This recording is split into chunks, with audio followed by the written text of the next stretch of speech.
Hi there, this is Scarlett from the Clay and Press. I am the inventor of the Earring Post Embedder Tool, which is now almost fully patented.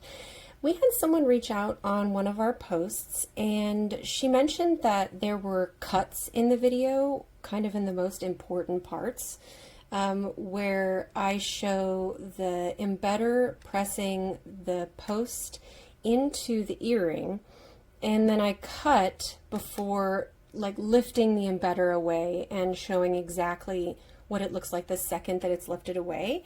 And so I thought that was a super valid request. I should have shown that without any cuts, but here we go. So obviously there's going to be a couple of cuts in this video because I have to change angles, but when it comes down to actually the business shot, I'm going to just not cut it at all, and hopefully that will show a little bit better how the embedder works. So what I've done so far is I've rolled my pink embedding clay out to 1.5 millimeters with these thickness guides.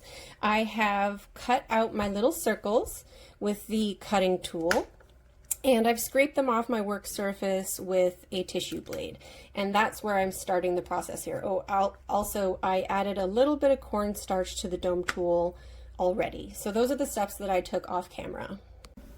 So the next thing I'm going to do is I'm going to take one of those little rounds, and I'm going to stick the post into the little round of clay. And instead of using any super glue, I am just going to stick this in the embedding tool, and I'm going to press it onto the earring here. And maybe I will try to zoom in a little.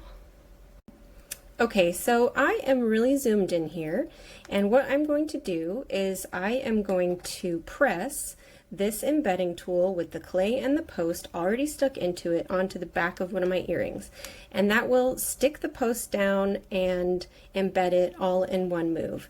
And just as a side note, the reason that I do a lot of cuts in my videos is my hands actually kind of shake quite a bit, and I can be a little embarrassed about it, so please forgive whatever bumbling that I am about to do in this process, but hopefully I'll still be able to show the process without any cuts. So I didn't glue it down, so I'm just getting it as aligned as I possibly can in the middle of the earring before it's not really pressed down yet, and I just kind of want it to be about that far away from the edge. So now I'm pressing and I'm twisting, and here's what it looks like directly after pressing and twisting.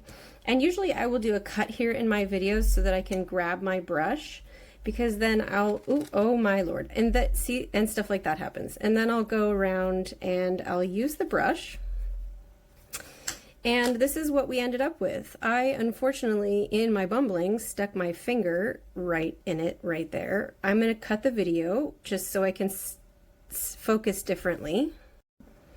Okay, so now you can kind of see where we ended up. If you end up getting like a little bit of an edge and you're not super happy with that edge, you can just place the tool back over it and kind of press a little harder. Sometimes I press a little harder on the left than the right, and I end up wanting to secure one side of the dome, a little bit better. So that's where she ended up. So I hope that helps you understand exactly what this tool can create, and exactly how it works, and thank you for putting up with my shaky hands. I'll just do one more just for funsies. So again, I'm just trying to position it about in the same location, and now I'm pressing. I'm blocking the light so you can't actually see what's going on. I'm just going to spin it and press again like that to hopefully make it so I don't need to press down again. And here we go. Okay, that's where we ended up.